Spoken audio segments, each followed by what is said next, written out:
ముఖ్యంగా కొన్ని sensitive booths ను గుర్తించి అక్కడ పోలీస్ ఫోర్స్ సెంట్రల్ బలగాలు పెట్టండి, సిఆర్పీఎఫ్ బలగాలు పెట్టండి అని చెప్పి ఆయా పోలింగ్ స్టేషన్ల వారీగా వివరాలు కూడా ఎన్నికల కమిషన్ కు అందించాం.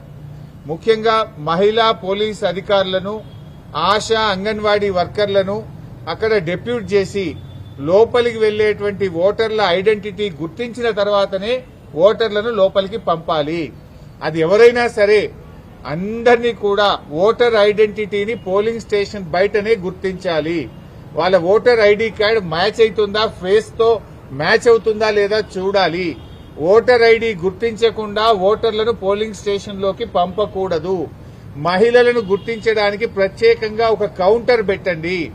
అదొక వాళ్లకు కంప్లీట్ ఒక రూమ్ లాంటిది ఏర్పాటు చేసి అక్కడ మహిళా ఆశా అంగన్వాడీ వర్కర్లు, మహిళా పోలీస్ అధికారులు ఉండి వారిని గుర్తించిన తర్వాతనే పోలింగ్ స్టేషన్ లోకి అనుమతించాలని వ్రాతపూర్వకంగా మేము కంప్లైంట్ ఇచ్చాం.